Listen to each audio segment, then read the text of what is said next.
Chers amis de Cannes Université, bonjour. Je suis Stéphane Cronenberger et je vais vous présenter aujourd'hui une conférence sur les Émirats arabes unis, qui, comme nous allons le voir, est un pays de la péninsule arabique. Alors, c'est une poursuite d'une certaine façon de notre voyage, puisque j'avais déjà fait il y a 2 ans à Cannes Université quelque chose sur l'Iran, dans l'année 2020, quelque chose sur l'Arabie saoudite. Et donc, je veux dire, dans la même saison, dans la même foulée, nous allons faire quelque chose sur les Émirats arabes unis. Voilà. Alors, les Émirats arabes unis, bon, c'est une fédération de 7 Émirats, dont les plus connus sont assurément Dubaï et Abu Dhabi. Ces Émirats arabes unis sont situés sur la rive sud du golfe Persique, dans la péninsule arabique. Et nous le verrons, ils sont nés officiellement en 1971, indépendants en 1971, et ils ont connu pour le moins un fort développement ces dernières décennies. Alors, comme tous les États de la péninsule arabique, qui sont aujourd'hui confrontés à une nécessité de diversifier leur économie, de sortir d'une trop grande dépendance aux hydrocarbures, et nous verrons que par rapport à l'Arabie saoudite, les Émirats arabes unis ont plutôt mieux réussi cette diversification dans des secteurs comme l'immobilier, les activités de transit, à la fois transit aérien, transit maritime, mais aussi, avec Dubaï, bien entendu, dans le secteur touristique. Alors, comme tous les pays également de la péninsule arabique, ils ont besoin d'énormément de main-d'œuvre, et nous verrons que la présence étrangère est extrêmement forte aux Émirats arabes unis. On avait vu pour l'Arabie saoudite que c'était à peu près un tiers d'étrangers. Là, on est plutôt à 9 sur 10. 9 habitants sur 10 sont étrangers. Nous verrons tout à l'heure, ils viennent essentiellement d'Asie, majoritairement d'Asie. Nous le verrons. Voilà. Alors, les Émirats arabes unis ont aussi une politique étrangère assez peu connue, parfois dans l'ombre médiatique du grand frère saoudien, mais c'est une politique intéressante de lutte, d'une certaine façon, contre l'islam politique, et notamment de lutte contre les frères musulmans qui sont, eux, soutenus par le Qatar, mais aussi par la Turquie. Nous verrons cette problématique au Moyen-Orient en fin de conférence, qui est intéressante. Alors, commençons tout de suite par une carte. Donc, vous voyez que les Émirats arabes unis sont un petit pays au Moyen-Orient, dans la péninsule arabique. C'est avec 83 600 km² à peu près la superficie de l'Autriche. C'est un pays qui partage une frontière terrestre avec l'Arabie saoudite, ici, avec Oman, ici, mais aussi des frontières maritimes, notamment avec le Qatar et avec l'Iran. Le Qatar, on aperçoit ici dans le prolongement de l'Arabie saoudite, et l'Iran surtout au nord. Et nous verrons que les rapports avec l'Iran sont un peu plus complexes. Et d'ailleurs, Abu Dhabi et Dubaï n'ont pas tout à fait le même rapport avec l'Iran. Je vous expliquerai pourquoi. Il y a des questions aussi commerciales derrière cela. Alors, c'est un pays qui est bien sûr officiellement arabophone, même si beaucoup de langues sont parlées à cause de la forte migration. Alors, si on se rapproche un petit peu, vous voyez ici une double façade maritime. C'est un pays qui a 1318 km de côte. Alors, une façade maritime sur le golfe Persique, ici, et puis une sur ce qu'on appelle le golfe d'Oman, la mer d'Oman, hein, ici. Voilà. Donc, si vous voulez, la composition interne des Émirats arabes unis, elle est composée donc de 7 Émirats, mais 2 sont véritablement principaux, hein. Donc, Abu Dhabi, le moteur de la fédération, qui représente, vous le voyez, moi ça apparaît en orange sur l'écran, vous ça apparaîtra peut-être dans une autre teinte éventuellement, 86% de la superficie ici à Abu Dhabi, et puis Dubaï, 5% seulement de la superficie, mais nous verrons tout à l'heure hein, que c'est sur 5% de la superficie, il y a également une partie non négligeable de la population. Et puis ensuite, vous avez Sharjah ou Sharjah hein, ici, qui est un autre émirat un peu important du point de vue de la superficie. Puis après, bon, les petits émirats, hein, Al Rabaïn, Ras Al Khaimah, Fujairah, Ajman, qui sont de petits émirats. Alors, ensuite, vous voyez du point de vue climatique que le pays est traversé par le tropique du Cancer. C'est donc un pays chaud qui connaît essentiellement 2 saisons, hein. Alors, une première saison de mi-mai à mi-octobre, donc une saison très chaude où les températures dépassent, on va dire, les 35 degrés. Hein. Elles peuvent atteindre 45 degrés. Hein. Vous mettez un œuf par terre et il cuit tout seul. Hein. Petite image. Alors, pour faire du tourisme aux Émirats arabes unis, je vous conseille plutôt de choisir la deuxième saison, celle de fin octobre jusqu'à avril, une saison plutôt tempérée. Alors, avril, mais hein, allez-y plutôt quand même en mars, parce que parfois il y a des températures déjà en avril qui sont importantes, en 20-30 degrés, hein, voilà, quelque chose de beaucoup plus sympathique. Et nous verrons hein, l'exposition universelle de Dubaï, hein, qui devait se tenir en 2020, qui se termine enfin, en 2020-21 et se tiendra en 2021-22, va être plutôt, hein, bien sûr, dans cette saison tempérée. Hein. Alors, la totalité du territoire est désertique ou semi-désertique. Hein, et au sud, vous avez un des plus grands déserts du monde, hein, qui ne s'étend pas que sur les Émirats arabes unis. Nous l'avions déjà vu aussi pour l'Arabie saoudite, hein, qui s'appelle le Rub al-Khali. Rub al-Khali, c'est le quart vide, si l'on traduit. Hein. Bien sûr, avec des oasis, etc. Et puis, vous voyez ici, hein, sur la partie est, des montagnes, hein, nord et est, des montagnes. Et par exemple, quand vous venez de l'aéroport de Dubaï et vous voulez vous rendre à Oman, ben vous allez traverser d'ailleurs en partie ces montagnes. Donc, dire aussi qu'il y a une certaine, avec la rente pétrolière, il y a une certaine maîtrise du territoire, c'est-à-dire qu'on a construit des routes, hein, parfois dans des environnements qui n'étaient pas aisés. Alors, autre image sur les Émirats arabes unis, même si je vous ai dit que le pays doit se diversifier économiquement, et d'ailleurs c'est déjà, on va le voir, diversifié économiquement, hein, c'est un des grands producteurs de pétrole, hein, effectivement, hein, même si on va avancer dans la diversification. Alors, autre point important, c'est une terre d'islam. Vous voyez ici, je vous en conseille la visite parce que c'est quand même un moment agréable, la mosquée du Cheikh Zayed à Abu Dhabi, hein, donc une copie du Taj Mahal. Donc l'islam aux Émirats arabes unis est sunnite. Hein, alors, je vous rappelle la différence hein, entre les sunnites et les chiites. Schématiquement, on va dire que les sunnites, hein, au moment de la mort du prophète Mahomet, on se demandait qui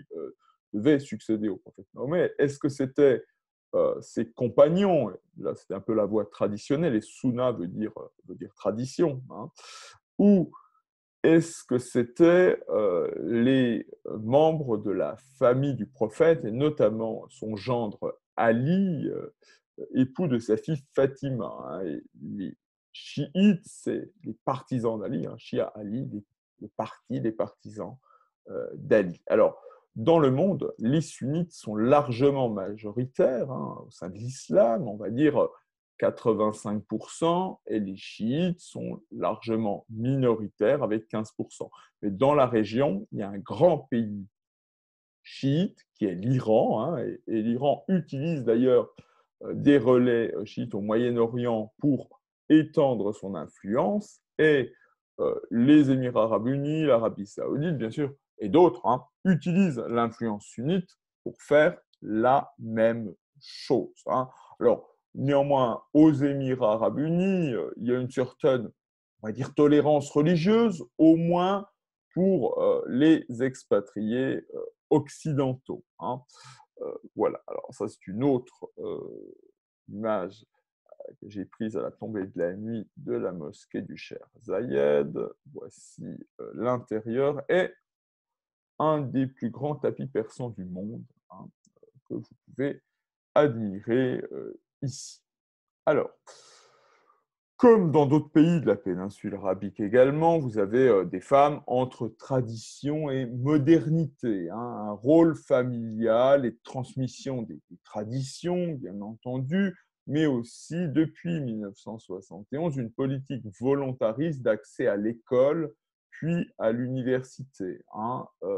Les femmes ont beaucoup plus de licences que les hommes, et la participation des femmes à la vie économique, en fait, s'accroît, mais il y a encore, comme dans tous les pays du Moyen-Orient, ces femmes très diplômées, mieux diplômées que les hommes, ont encore pas tout la représentativité sur le marché du travail, d'où elles pourraient escompter avec leur niveau d'études. Alors, bien entendu, pour marcher sur ces deux jambes, les Émirats arabes unis vont avoir besoin d'intensifier cela, et le font déjà en partie, mais encore plus dans les prochaines décennies. La participation des femmes à la vie publique et à la vie économique du pays est quelque chose d'essentiel. Alors, il y a toujours aussi ces fameuses critiques sur les femmes étrangères qui apprendraient l'anglais aux petits-enfants et ne leur apprendraient pas, par exemple, l'arabe. Vous avez effectivement une nounou qui vient du Pakistan, par exemple, etc. Bon, il y a aussi la problématique, nous le verrons, des femmes étrangères dans ce pays.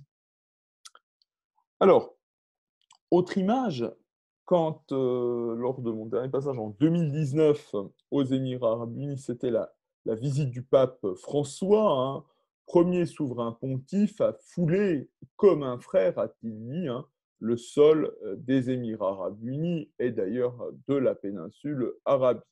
Alors aux Émirats arabes unis, il y a 8 églises catholiques, c'est pas énorme, si pour, pour la région, c'est déjà pas mal, et c'était pour le pape une visite assez historique de 3 jours qui était placée sous le signe du dialogue interreligieux. Et nous verrons que les Émirats arabes unis sont en train de construire un espèce de complexe avec les 3 religions, j'y reviendrai. Bon, et qu'est-ce qui s'est passé à l'occasion de la visite du pape? Environ 1 million de catholiques vivent aux Émirats arabes unis, donc 10% de la population. Ce sont des travailleurs immigrés principalement, en provenance par exemple des Philippines, d'Inde, etc. Et donc le pape a célébré une messe dans un stade à Abu Dhabi, vous le voyez ici, devant 170 000 fidèles, ce qui est exceptionnel car l'exercice du culte catholique hors des églises est assimilé à du prosélytisme aux Émirats arabes unis et en principe interdit. Alors, autre image associée aux Émirats arabes unis, c'est bien sûr le gigantisme des tours de Dubaï, une sorte de New York dans le désert, et je vous l'ai déjà signalé, l'immobilier est un des moteurs de l'économie des Émirats. Alors, dans cette veine immobilière, il y a également l'idée d'avoir une tour très haute, la plus haute tour du monde. Donc, inauguration en 2010 à Dubaï de la Burj Khalifa, tour de 830 mètres, donc la plus haute du monde. Elle porte le nom de, bien sûr, Cheikh Khalifa Ben Zayed, Al Nahyan, qui est l'émir d'Abu Dhabi et président de la Fédération des Émirats arabes unis, qui avait d'ailleurs renfloué Dubaï au moment de la crise de 2008. Hein, parce que nous verrons, Abu Dhabi, c'est le riche. Et on peut dire que, par exemple, Dubaï, c'est un peu la danseuse d'Abu Dhabi, hein, qui le renfloue, même si Dubaï a encore une dette assez forte, hein, qui est largement, d'ailleurs, même supérieure à celle de la France, si on la rapporte à son PIB. Et ça ne va pas s'améliorer, bien sûr, avec le coronavirus et avec tous les problèmes que connaît Dubaï en termes d'absence de tourisme, etc. etc. Signalons d'ailleurs que dans le Golfe, hein, il y a une concurrence hein, sur ces tours les plus hautes du monde. En ce moment, il y a une tour en construction à Jeddah, en Arabie Saoudite, hein, qui devrait dépasser le kilomètre. Et les Émirats arabes unis construisent, eux, une autre tour, hein, mais dont ils n'ont pas dit quelle serait la hauteur, hein, qui sera sans doute supérieure à celle qui est en construction en Arabie Saoudite d'un kilomètre. Alors, ça pourrait prêter à sourire, mais l'idée, hein, c'est que bien sûr, entre les Émirats du Golfe, il y a une sorte de concurrence, hein, une concurrence importante. Voilà. Et d'ailleurs, nous y reviendrons un petit peu plus tard dans cette conférence. Hein, ça vient de se terminer là, au début de l'année 2021, mais pendant 3 ans et demi, les États du Golfe les autres États du Golfe avaient isolé le Qatar, hein, enfin, notamment les Bahreïn, l'Arabie Saoudite et les Émirats arabes unis, plus l'Égypte, avaient isolé le Qatar, hein, et ils ont dû mettre fin à ce blocus du Qatar. Nous y reviendrons dans la dimension géopolitique. Alors, autre idée, bien sûr, dans ce gigantisme de Dubaï, c'est ici le Palm Jumeirah, donc situé à Dubaï, qui est un archipel artificiel en forme de palmier, hein, un tronc et 16 palmes, comme vous le voyez ici, hein, entouré d'un croissant, un symbole bien sûr de l'islam, de 11 km de long, hein, où habitent les riches Émiratis et bien sûr certains étrangers. Alors, dans cette nécessité aussi d'accueillir le monde, d'accueillir les touristes, vous avez l'Emirates Palace d'Abu Dhabi, hein, qui revendique d'être un 7 étoiles, hein, ouvert en 2005. Donc, cette montée de l'immobilier, cette montée du tourisme a été bien entendu, hein, quelque chose qui a été consubstantiel de l'émergence des Émirats arabes unis sur la scène internationale, hein, qui a participé à leur influence culturelle, à leur soft power. Et d'ailleurs, dans tout cela, il y a cette dimension aussi commerciale et l'apparition de malls, hein, qui a été à l'origine aussi de ce soft power des Émirats arabes unis. Hein. Donc ici, vous voyez le mall de Dubaï. Alors, Ibn Battuta, hein, qui est un voyageur né à Tanger, au début du XIVe siècle, hein, qui ira jusqu'en Chine. Et alors, il ne savait pas qu'il allait finir le pauvre dans un mall de Dubaï, hein, mais ce mall de Dubaï, en fait, reconstitue, hein, salle après salle, les voyages, hein, d'Ibn Battuta pour se différencier, hein, d'autres malls présents sur place aux Émirats arabes unis. Hein. Là, vous voyez, hein, c'est la Chine, mais vous avez aussi référence à l'Inde. Hein. Vous avez avec l'éléphant, et puis ici, hein, le bleu de Perse, vous retrouvez le bleu d'Ispahan, bleu de Perse. Hein. Alors, autre chose intéressante pour vous, mesdames, le souk de l'or à Dubaï, hein, avec quelques belles réalisations.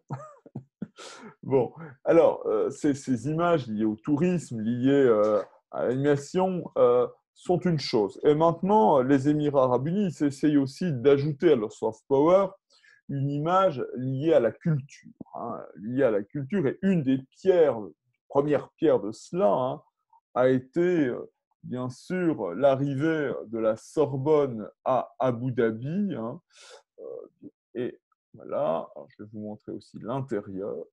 Ici, la Sorbonne d'Abu Dhabi. Et puis, deuxième pierre, hein, deuxième pierre importante, c'est le Louvre des Sables d'Abu Dhabi, une œuvre architecturale du français Jean Nouvel, hein, Jean Nouvel qui avait déjà fait l'Institut du monde arabe à Paris, qui a fait donc le Louvre d'Abu Dhabi et qui a fait postérieurement aussi au Louvre d'Abu Dhabi le musée de la Rose des Sables au Qatar, hein, qui fera peut-être quelque chose, pourquoi pas, sur le site nabatéen d'Arabie Saoudite à Al-Oula, hein, à Aigra.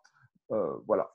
Donc, Jean Nouvel, vraiment, et ses équipes très implantées au Moyen-Orient. Je le dis tout de suite, il y a une longue tradition de coopération entre la France, hein, et les Émirats arabes unis. Avec Nicolas Sarkozy, on avait l'idée que bon, c'est le Qatar, le grand ami de la France, etc. Il y a une longue, longue tradition, hein, qui remonte au moins aux années 70 entre la France et les Émirats arabes unis. J'y reviendrai. Alors, bien sûr, vous le voyez dans ces images, ce Louvre d'Abu Dhabi, hein, il se veut un lieu de rencontre entre l'Asie et l'Europe. Et bon, pour le Louvre, hein, c'est à la fois des royalties, hein, véritablement, c'est la possibilité de former des gens, de prêter des expositions, etc. Et c'est aussi bien attirer le public asiatique à Abu Dhabi, hein, pour ensuite qu'ils viennent visiter le Louvre à Paris. Hein. Vous voyez, je vous ai mis quelques petites images. Voilà, très belle chose, très architecturale. Inauguration en 2017, hein, de ce Louvre d'Abu Dhabi, extérieurement. Alors, ces images de soft power des Émirats arabes unis, elles viennent parfois se heurter à quelques petites choses moins agréables, moins sympathiques. Hein.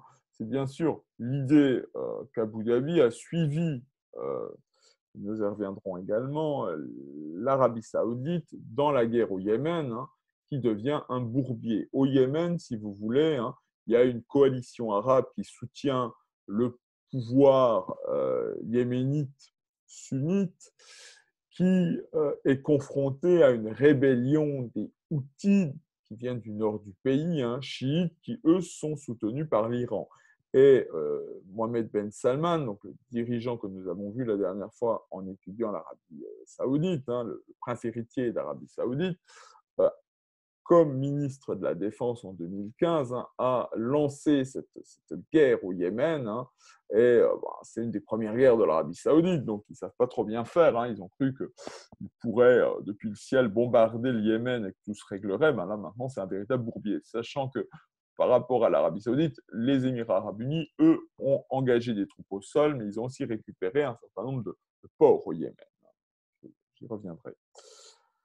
Alors, pour mettre des images un peu plus positives, bien entendu, et continuer ce soft power, il y a eu une étape intéressante en 2020, hein, le 19 juillet 2020, le lancement par l'agence spatiale émirati de la mission martienne Al-Hamal, donc Al-Hamal, l'espoir en arabe. Donc, c'est une sonde spatiale qui doit se placer en orbite autour de la planète rouge, hein, pour en étudier l'atmosphère et le climat. Hein. Donc, bon, la construction de la sonde, elle s'est faite grâce notamment à une équipe mixte de scientifiques américains et émiratis. Et, en fait, les Émiratis se sont adressés à un certain nombre d'universités américaines, notamment l'université de Berkeley en Californie, l'université du Colorado, l'université d'Arizona, et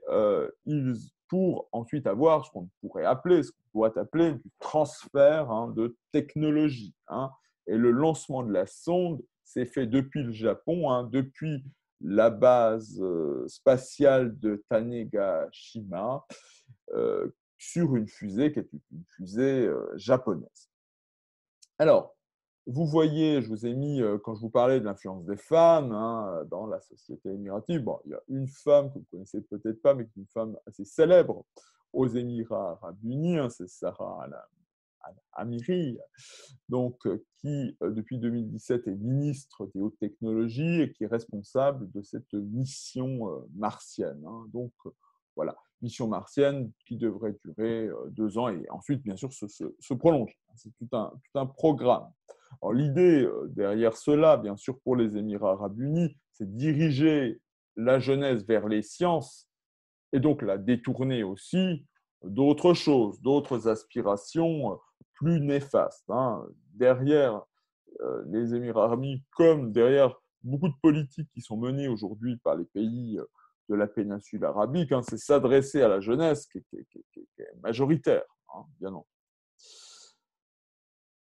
Alors, autre chose, et celui-là vous le connaissez sans doute, je l'espère, était initialement prévu du 20 octobre 2020 au 10 avril 2021, l'exposition universelle de Dubaï 2020, hein, 2020 ou 2020.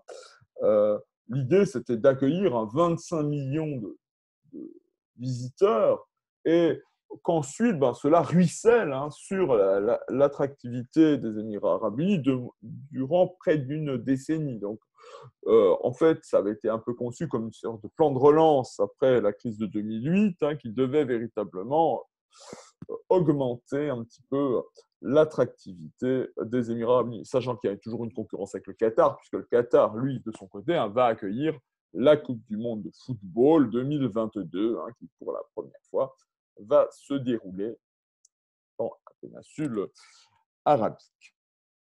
Alors, cette exposition, à cause du coronavirus, va être reportée du 1er octobre 2021 au 31 mars 2022. Espérons qu'elle ne soit pas reportée encore davantage. Sinon, elle va se retrouver en même temps que la Coupe du Monde au Qatar, qui va se jouer au mois de décembre, qui va se jouer en fin d'année, fin d'année 2022. On n'a pas imposé aux pauvres footballeurs d'aller jouer en plein été.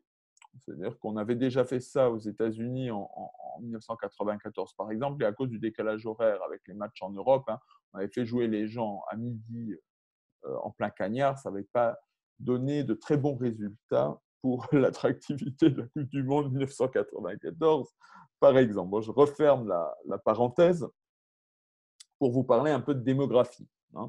Donc, la démographie, parce que pour comprendre un pays, il faut comprendre un petit peu sa démographie. Alors, démographie tout à fait particulière, qui est très bien montrée par cette courbe, une forte croissance démographique depuis 50 ans, puisque en 1971, à l'indépendance, il y avait 278 808 personnes. La barre des 1 million d'habitants n'a été franchie que tout début des années 80, 1 million de personnes en 1980, 2 millions en 1992, 3,1 millions en 2000, 6 millions en 2007, et à peu près aujourd'hui 9,6 millions, à peu près 10 millions, on va dire, pour simplifier les choses, en 2021, début 2021. Alors, cette population, qui est directement bien sûr liée à la rente pétrolière et gazière du pays, à la nécessité d'avoir de la main-d'œuvre pour construire un certain nombre de choses, elle a surtout profité, ça ne vous étonnera pas, à Dubaï et à Abu Dhabi. Donc, Abu Dhabi, dont je vous ai dit que c'est le moteur de la fédération, rappelez-vous, 86% de la superficie, pour 34,7% de la population et surtout à peu près 2/3 du PIB, parce que c'est lui qui a les hydrocarbures majoritairement. Et puis, de l'autre côté, vous avez Dubaï. Dubaï, c'est 5% de la superficie, on l'avait vu, mais dans le même temps, c'est 35,7% de la population, c'est-à-dire désormais plus qu'Abu Dhabi. Ils sont à touche-touche. Et puis après, vous avez Sharjah avec 16,2% de la population. Puis ensuite, vous le voyez, les petits Émirats qui ont une part qui est bien inférieure. Alors, si on regarde cette population dans le contexte régional, puisque pour être une puissance régionale, l'élément démographique est quelque chose d'important. Bon, si on compare les à peu près 10 millions d'habitants des Émirats arabes unis aux 34 millions de Saoudiens, aux 81 millions de Turcs, aux 82 millions d'Iraniens, aux 98 millions d'Égyptiens, vous voyez que ça ne fait pas grand-chose, mais on peut dire dans le même temps que ce petit pays, d'une certaine façon, de 10 millions d'habitants, il sait très bien projeter son influence sur l'échiquier mondial. Et quand on dit, on va le voir tout de suite, 9,10 millions d'habitants, il faut comprendre qu'il y a 1 million, ou légèrement moins, de nationaux. Il y a 10% de nationaux. Donc, c'est quelque chose quand même qui est pas mal. Et on va voir les vecteurs justement de ce soft power, de cette influence culturelle qui est envoyée par les Émirats arabes unis à travers le monde. Alors, bien sûr, il est quand même plus peuplé que certains pays voisins du Golfe. Hein. Vous voyez ici qu'il est plus peuplé qu'Oman, le Koweït, le Qatar ou Bahreïn. Alors, s'il veut s'accroître, il aura aussi recours toujours à l'immigration dans les années qui viennent, parce que vous voyez que la transition démographique est achevée, hein, et que le taux de fécondité, le nombre d'enfants par femme, a largement baissé dans le pays, puisqu'on est passé d'une situation dans les années 1960 où il y avait près de 7 enfants par femme, hein, à 5 enfants par femme au milieu des années 80, 3 enfants par femme à la fin des années 90. Et puis aujourd'hui, on est à 1,75 à peu près enfants par femme, c'est-à-dire en dessous du seuil, hein, des 2 enfants par femme, qui est le seuil de renouvellement des générations. Mais dans le même temps, il n'y a que un peu plus d'1% de gens de plus de 65 ans, donc il reste une population qui est une population jeune, puisque l'âge médian, il n'est que de 31 ans, hein, et qu'il faut proposer à cette jeunesse quelque chose, hein, et c'est tout le défi, hein, de régimes qui sont des régimes qui doivent proposer quelque chose à la jeunesse pour pouvoir perdurer. Alors, du point de vue démographique, hein, je voudrais revenir sur cette présence étrangère. Vous voyez que les personnes nées à l'extérieur des Émirats arabes unis ont augmenté, ils représentent 9 personnes sur 10. Les provenances de ces gens, hein, vous voyez le poids écrasant de l'immigration asiatique. Hein, en 2015, plus de 6,5% venaient de l'Asie, hein, sur un peu plus de 9 millions d'habitants à l'époque. Bon, alors, les statistiques, c'est difficile parce que, bien sûr, le pays, hein, dans un pays où 9 personnes sur 10 viennent de l'étranger, bon, les statistiques sont toujours des statistiques qui sont pas toujours données avec le pays, avec les meilleurs, pas tout à fait régulièrement et toujours peut-être pas la meilleure volonté du monde, mais globalement, on voit très bien que le sous-continent indien et l'Asie du Sud-Est, hein, je pense à l'Asie du Sud, je pense notamment aux Philippines, sont présents, puisqu'il y aurait à peu près un bon quart d'Indiens, hein, 2,6 millions d'Indiens, soit 27,4% de la population. Ensuite, on continue avec les anciennes Indes britanniques, le Pakistan, il y aura 1,2 million de Pakistanais, 12,6% de la population.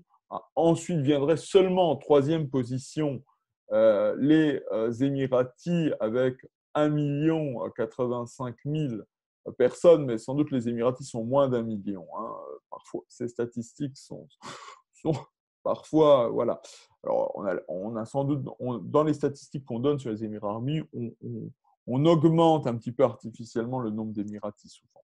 Hein, il faut en avoir conscience. Alors après, on continue avec les Indes britanniques. Ce sont les gens venant du Bangladesh, avec 700 000 personnes, 7,4% de la population. Gens venant des Philippines, je vous le disais, 526 000 personnes, 5,5% de la population. Puis il y a une communauté iranienne, hein, comme une communauté iranienne dans le sud du Golfe Persique, hein, 500 000 personnes qui répond aussi aux difficultés économiques de l'Iran, hein, à la volonté des Iraniens qui connaissent, eux, une émigration extrêmément forte, hein, vers l'Europe, vers le Canada, vers les États-Unis, mais aussi vers la proche région, et notamment vers Dubaï. Hein. Il y a toujours des échanges intenses entre l'Iran et Dubaï, et il y a des apports de main-d'œuvre importants, hein, de l'Iran à Dubaï, des Iraniens qui vont s'installer à Dubaï pour être un peu plus tranquille, parfois aussi. Et d'ailleurs, dans cette crise sanitaire, je dois le dire, les infirmières iraniennes, hein, officient bien sûr, hein, comme d'autres nationalités, dans le système des Émirats arabes unis. D'ailleurs, elles n'avaient pas le droit de quitter le pays. Elles avaient le droit de prendre des vacances cette année, mais elles n'avaient pas le droit de quitter le pays, hein, pour assurer cela, parce que le pays est extrêmement dépendant dans le cadre de cette crise sanitaire de ce personnel étranger dans les hôpitaux. Alors après, vous trouvez des Égyptiens. Les Égyptiens, c'est toujours intéressant parce que, et c'est la même chose pour les Iraniens, vous avez à la fois des gens qualifiés et des gens moins qualifiés. Hein. Vous avez cette migration mixte. Il ne faut pas voir seulement la migration comme des gens non qualifiés. Hein. Il y a de tout dans la migration. Ensuite, des Népalais, des Sri Lankais ou des gens venant de Chine, vous le voyez, du point de vue décroissant. Alors, je vous ai fait quelques photos. C'était au souk de l'or. Hein. Je n'ai pas pu m'empêcher. Vous aviez les, les locaux qui feignassaient sur le banc et pendant qu'il y avait toute cette main-d'œuvre venant du sous-continent indien qui s'agitait dans tous les sens. Hein, pour, voilà. Si vous prenez le bateau, c'est sympa hein, quand on va à Dubaï de traverser les bras de mer, vous voyez que celui qui conduit le petit bateau, c'est également un étranger. Et puis, il y a cette présence des gens à vélo, souvent, hein, qui moi, m'a toujours étonné avant d'aller aux Émirats. Je n'avais pas du tout cette représentation des gens sur les vélos. Et on a trouvé des lieux où on répare tout. Alors, il y a aussi la présence, bien sûr, hein, puisqu'on parle aujourd'hui de ces commerces essentiels. Hein, je vous parlais tout à l'heure du secteur médical, mais aussi des gens de première ligne, comme on les appelle maintenant avec la crise du coronavirus. Ben, aux Émirats, ils sont également hein, dans le commerce largement les caissières de supermarchés, les dames qui officient dans tous les magasins par exemple, de fringues de Dubaï viennent d'ailleurs. Hein. Alors aujourd'hui, il y a aussi une question de la présence africaine. Pendant très longtemps à Dubaï, vous aviez des Africains qui venaient faire du commerce, qui venaient chercher des choses à Dubaï pour les amener ailleurs, pour faire du business. Et aujourd'hui, j'ai l'impression hein, qu'il y a un peu plus de présence africaine qui s'installe de manière beaucoup plus pérenne à Dubaï. Hein. Voilà, c'est quelque chose sans doute à étudier. Alors, autre caractéristique, c'est un pays urbanisé, puisque la population urbaine représente 86% du total. Hein. C'est toujours intéressant quand on sait qu'à l'origine, ce sont des nomades. Hein. Et bon, cette urbanisation, grâce à la rente pétrolière, elle est générale hein, dans la péninsule arabique, comme l'est d'ailleurs la transition démographique qu'on a vue tout à l'heure. Hein. Ce sont des choses pour les Émirats arabes unis qu'on va retrouver au Qatar, qu'on va retrouver en Arabie saoudite, etc. Hein. Bon, c'est aussi un pays qui se développe bon, grâce à cette rente. Bon, alors, je prends toujours l'IDH parce que l'indice de développement humain, il combine à la fois des aspects économiques, on va dire, donc le développement économique en tant que tel, mais aussi des indicateurs de santé et d'éducation. Donc, il est plus intéressant. Hein de ce point de vue-là. Et l'IDH, donc, qui est un indice donc, de 0 à 1, est aujourd'hui de 0,86 pour les Émirats arabes unis, donc quelque chose de bon, hein, avec une espérance de vie à la naissance pour les hommes de 76 ans et pour les femmes de 78 ans. Des standards qui sont tout à fait bons. Hein. Alors, un peu d'histoire maintenant, parce que le temps passe. Je vais vous montrer cela. Hein. Une caraque portugaise. Alors pourquoi une caraque portugaise? Vous allez le voir. Mais d'abord, on va revenir à 632. Hein. Invasion arabe, conversion à l'islam sunnite. Hein. Et puis, une histoire de ce qui va devenir les Émirats arabes unis, qui se confond ensuite avec hein, les califats omeyyades et abbassides. Hein, jusqu'au XVIe siècle. Ces territoires vivent sous la domination également d'Oman. Et puis, ensuite, vous avez l'arrivée des Portugais. Au XVIIe siècle, les Portugais s'installent et installent des comptoirs commerciaux comme ils installent ailleurs, hein, sur les rives du Golfe Persique. Pensez, par exemple, on verra peut-être Oman dans une prochaine conférence, pourquoi pas. Pensez à Oman quand vous êtes à Mascate, hein, vous voyez les deux forts, les deux grands forts portugais de chaque côté qui contrôlent un petit peu l'arrivée à Mascate. Hein. Les Portugais étaient bien sûr présents. Et puis, il y a Ensuite, bien sûr, la présence britannique, hein. Alors, qu'est-ce qui s'est un peu passé? Historiquement, vous aviez de grandes familles qui étaient à l'intérieur des terres, notamment à l'intérieur de l'Arabie saoudite actuelle, sur le plateau du Neige, qui vont se rapprocher, hein, des côtes, hein. Et vous avez des tribus, alors les Rabassim, les Baniyas, dont sont issus d'ailleurs, hein, les Al-Maktoum, donc la famille régnante à Dubaï, et les Al-Nahyan, la famille régnante à Abu Dhabi, hein. Et ces gens donc, vont se rapprocher de la côte, puis par des traités successifs, en 1820, 1835, 1853, les Britanniques vont obtenir de ces tribus qu'ils mettent fin à leurs activités séculaires de piraterie, hein. C'est pour ça qu'on va les appeler d'ailleurs les États de la trêve. Vous voyez le drapeau ici, hein, Push the States en anglais.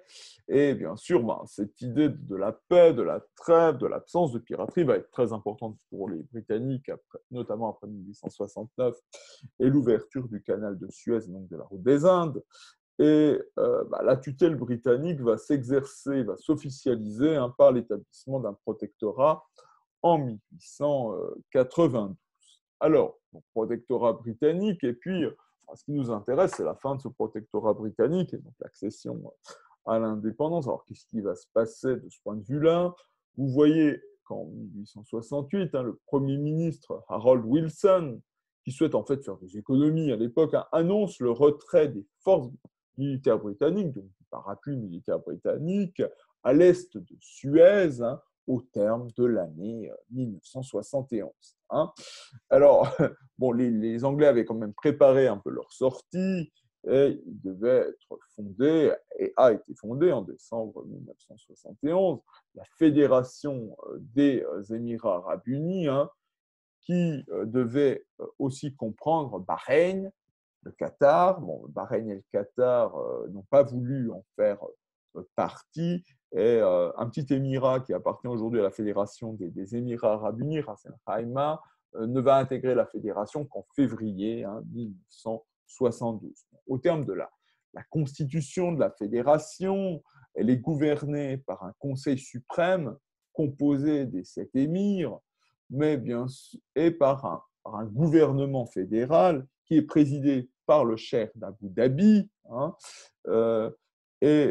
bon, bien entendu, c'est quelque chose d'important. Abu Dhabi a une prééminence de ce point de vue-là, et les cheikhs de Dubaï sont aussi, ceux de Dubaï seront aussi les premiers ministres de cette fédération. Hein. Donc, ces deux émirats importants qui sont Abu Dhabi et Dubaï ont une influence importante sur la fédération. Mais c'est une fédération qui va connaître une stabilité politique, hein, depuis le début des années 70, alors que dans le même temps, vous le savez que le Proche-Orient va être, lui, caractérisé par beaucoup d'instabilité, hein, et notamment des crises au Liban, en Irak, etc., en Iran. Et donc, mais par exemple, pour la grande capitale financière, hein, qui était Beyrouth, va perdre de sa superbe, et les Émirats arabes unis, notamment avec la finance islamique, vont récupérer une partie. Hein. Donc, leur stabilité politique, le fait qu'ils étaient vraiment l'absence de guerre, a été quelque chose d'important pour les Émirats arabes unis et pour leur émergence. Hein.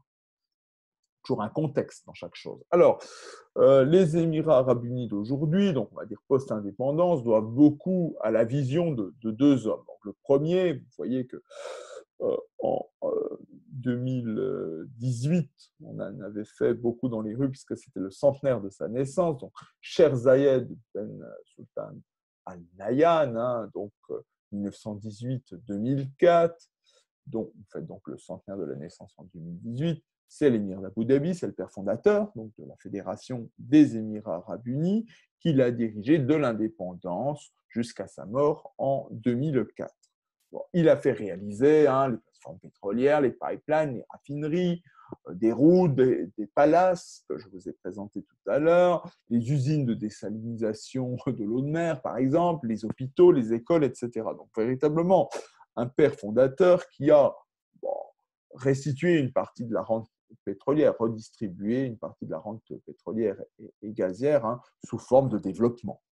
Puis, je ne vais pas vous assommer avec les personnages, mais il y en a un deuxième, puis on en verra ensuite un troisième, prince héritier d'Abu Dhabi. Alors, le deuxième, c'est Mohamed Ben Rachid Al Maktoum. Donc, Al Maktoum, c'est la dynastie de Dubaï, né en 1949, qui est le modernisateur de Dubaï, si vous voulez. Il est l'émir de Dubaï, il est le vice-président et le premier ministre de la Fédération des Émirats arabes unis, mais aussi le ministre de la Défense. Il est l'artisan du développement contemporain de Dubaï. Emirates, il a inspiré bien sûr la compagnie aérienne Emirates, j'en reviendrai, le Palm Island que je vous ai montré tout à l'heure, etc., etc. Les grands hôtels de Dubaï, la même chose. Voilà. Alors, maintenant, il y a un personnage important que vous voyez ici en blanc, qui est moins connu peut-être que celui qui lui serre la main à droite, qui est donc Mohammed Ben Salman, le prince héritier d'Arabie Saoudite. Mais celui qui est derrière le prince héritier d'Arabie Saoudite, qui est plus âgé que lui, ils ont à peu près 25 ans d'écart, c'est Mohammed Ben Zayed Al Nahyan, donc le prince héritier d'Abu Dhabi, MBZ pour les intimes, qui est véritablement aujourd'hui l'homme fort des Émirats arabes unis. Et c'est donc lui qui, derrière, dirige tout cela. Alors, je vais venir maintenant à l'économie diversifiée, en voie de diversification, avancée, plus avancée en tout cas, qu'en Arabie Saoudite, par exemple. Alors, si je reviens à l'origine, c'est toujours rigolo de trouver ça, stylisé aujourd'hui, la perle. Vous voyez, alors la perle, c'est quelque chose d'important, parce que au 19e siècle, au début du 20e siècle, au temps donc de la domination britannique, une bonne partie des revenus des pays du Golfe étaient engendrés par le commerce des perles. Il y avait dans le Golfe plusieurs milliers de bateaux pour l'industrie perlière. Alors, c'est une industrie très dure. Vous voyez peut-être encore ces plongeurs qui remontaient, qui plongeaient, qui remontaient, qui plongeaient, etc. C'est quelque chose de très, très astreignant. Et ces perles, elles étaient vendues, bien sûr, en Inde, par exemple, qui était leur marché traditionnel. Donc, vous voyez les palais des Maharajas, par exemple. C'est en partie des perles qui viennent justement du Golfe Persique. Elles étaient vendues, bien sûr, en Grande-Bretagne, en France, aux États-Unis, etc. Elles ont permis, cette industrie perlière, une sédentarisation en partie, et la création de villages sur la côte. Et le fait que ces villages ensuite grossissent, deviennent de plus en plus grands parce que c'était florissant. En tout cas, c'était florissant jusqu'à la crise des années 30 et la concurrence des perles de culture japonaises qui ont mis cela à bas. Alors, heureusement, d'une certaine façon, pour les États du Golfe, il y aura un relais ensuite, bien entendu, avec les hydrocarbures. Ça, c'est l'avènement, d'une certaine façon, de la manne pétrolière. Donc, avant la guerre, par exemple, en Arabie Saoudite, même si ensuite il y a la guerre, donc l'Arabie Saoudite va commencer ses exportations, surtout après la guerre. Et donc, dans les années 60, pour les Émirats arabes unis, découverte de pétrole à Abu Dhabi, puis à Dubaï. Dans les années 70, donc choc pétrolier, donc augmentation très importante des revenus. Voilà. Et donc des hydrocarbures qui représentaient une grande partie du PIB, 70% du PIB à l'époque. Alors, les hydrocarbures, même si aujourd'hui ils représentent une part inférieure à 30% dans le PIB, vous avez encore une grande partie des recettes budgétaires, recettes de l'État, de l'ordre à peu près des 2/3, qui dépendent encore des hydrocarbures. Donc, ce n'est pas négligeable. Il y a eu diversification, mais il y a encore dépendance, du point de vue des revenus, aux hydrocarbures. Alors, l'Émirat d'Abu Dhabi représente à lui seul 90% de la production des hydrocarbures de la fédération, et c'est sa compagnie de pétrole qui s'appelle ADNOC, celle de la fédération. Alors, ces revenus liés aux hydrocarbures, ils sont en fait investit à travers notamment un fonds souverain. Hein. Alors, fonds souverain qui est celui d'Abu Dhabi, notamment Abu Dhabi Investment Authority, hein, ADIA, hein, et il y en a d'autres, Mubadala, etc. Bon, il y a d'autres fonds souverains, mais ces fonds souverains, donc c'est une sorte de cagnotte d'État, si vous voulez, hein, où on va mettre de l'argent, on va aller investir dans des secteurs pour que quand il n'y a plus d'hydrocarbures, eh ben, tout simplement, ces endroits où on a investi fassent des petits, hein, et qu'on puisse avoir d'une certaine façon une rente. Hein. Le modèle de cela, c'est bien sûr la Norvège, qui a le plus grand fonds souverain du monde, hein, et qui a assuré une bonne partie de l'avenir des générations futures, même si ils exportent encore aujourd'hui beaucoup d'hydrocarbures et ils continuent. Hein, en Norvège, par exemple, 55% des exportations, c'est des hydrocarbures. Et donc, ils continuent à alimenter ce fonds souverain. Hein. Donc, voilà, on fait des réserves pour l'avenir et surtout, on investit cet argent pour essayer d'avoir des retombées demain. Hein. Alors, soit dit en passant aussi, c'est grâce à ce fonds souverain qu'Abu Dhabi a sauvé Dubaï de la faillite, hein, lors de la crise de 2008, qu'elle a renfloué Dubaï. Et Dubaï, qui a aujourd'hui une dette de l'ordre de 140% du PIB, et ça va s'aggraver bien sûr avec la crise du coronavirus. Et puis, on achète aussi des terres. Hein. Il ne faut pas l'oublier, au Pakistan, en Afrique, etc. Parce que vers 2007-2008, il y a aussi eu prise de conscience par les États du Golfe qu'ils étaient extrêmement dépendants de l'alimentation, pas cultivée, hein, très peu cultivée dans la péninsule arabique. Donc, il faut aller acheter des terres également ailleurs, hein, pour, en cas de graves problèmes, pouvoir s'auto-alimenter d'une certaine façon. Et ce fonds souverain, il sert aussi à aller acheter des terres. Hein. Bon, après, il y a tous les problèmes. Hein. Est-ce que c'est un pillage ou pas un pillage? Je vous laisse avec cela. Hein. On achète, par exemple, en Afrique, il y a des achats au Soudan, Somalie, etc. Alors, si on regarde un peu l'économie, je vous disais, de plus en plus diversifiée, vous voyez que l'agriculture, bon, ce n'est pas une surprise, c'est 1%. L'industrie, dont les hydrocarbures, ça représente 44% du PIB. Après, vous voyez que maintenant, l'économie, elle est tirée par les services. Hein. Donc, je vais vous montrer un petit peu ce que sont ces services. Hein. L'immobilier, nous allons le voir, les services financiers, notamment la finance islamique depuis les années 70, le tourisme, le transport aérien, hein, le hub de Dubaï, la plateforme de correspondance de Dubaï est une première plateforme de correspondance au monde, le commerce international, et je vais vous montrer le port de Jebel Ali, qui est un port extrêmement important. Alors, commençons tout de suite par l'immobilier. Dynamisme de l'immobilier, vous le voyez là sur les tours de Dubaï, quand vous serez peut-être en voyage à Dubaï, levez les yeux et vous verrez Emaar, hein, qui est ce géant de l'immobilier, même si, bien entendu, hein, la bulle spéculative qui est liée à l'immobilier, parce que par nature, l'immobilier, c'est spéculatif, ça prépare d'une certaine façon la prochaine crise. Hein. La crise de 2008 est une crise qui était liée en partie à la bulle spéculative de l'immobilier. Hein.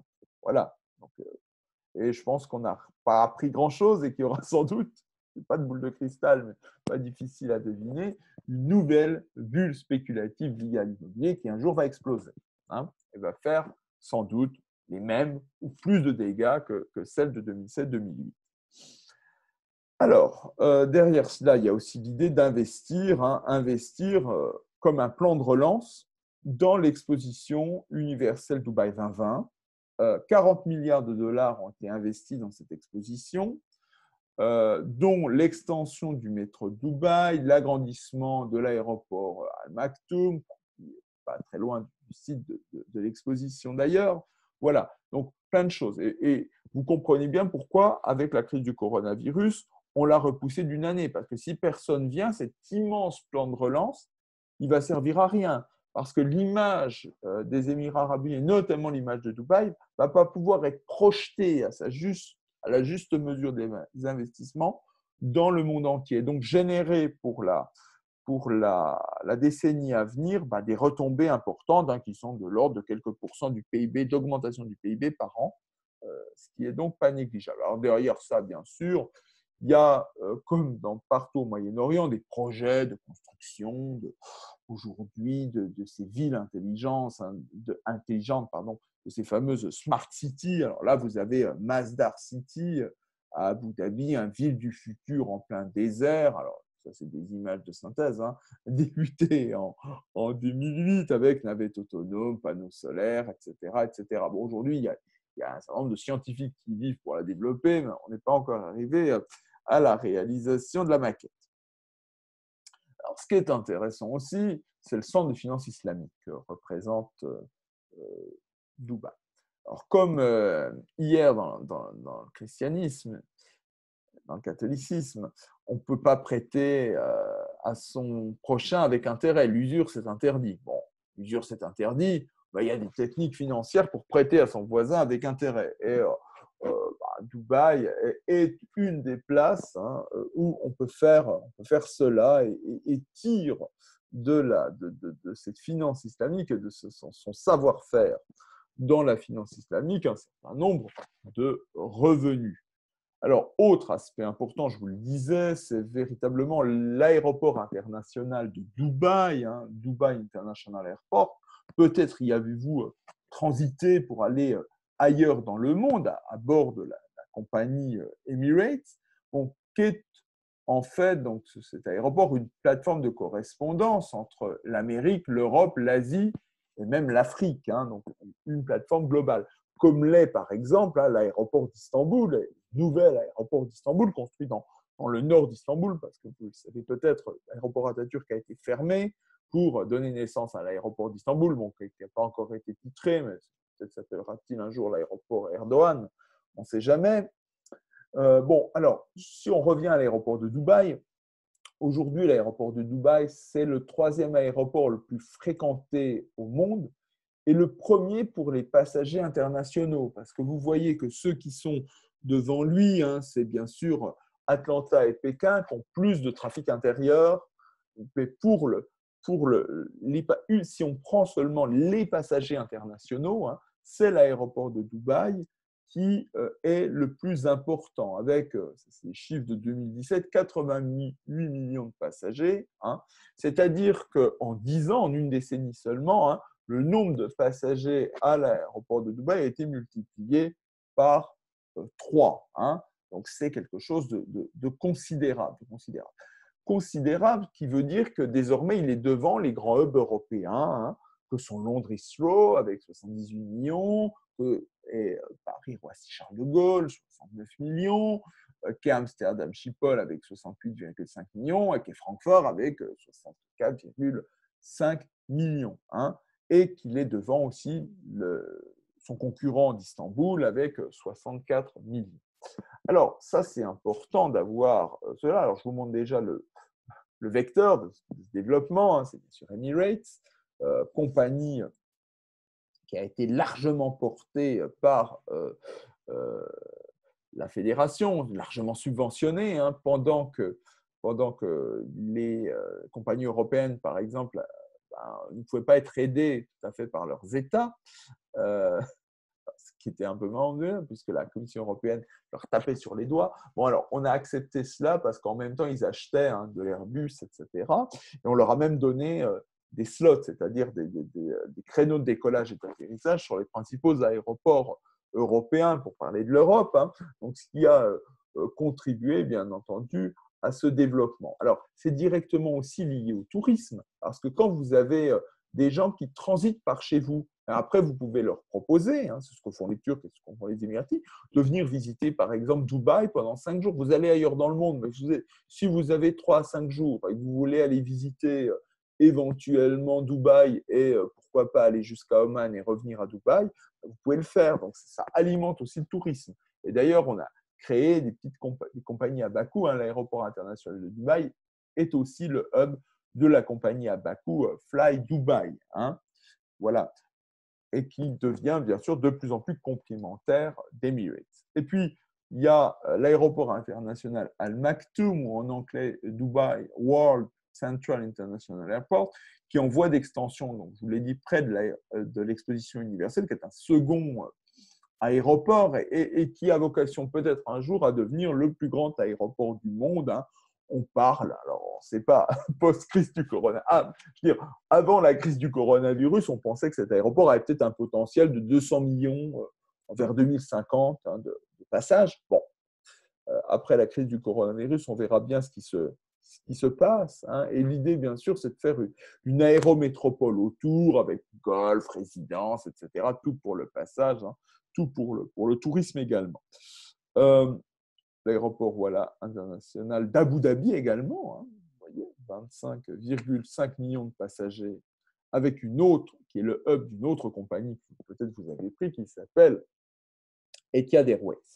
Et puis, si on veut vraiment aller, pour vous montrer vraiment hein, que cette dimension de plateforme de correspondance aérienne, hein, de l'économie du passage, on va dire, est très importante pour les Émirats arabes unis. Vous avez même une petite compagnie à Bakou, hein, Air Arabia, basée, elle, à Sharjah, hein, l'aéroport de Sharjah.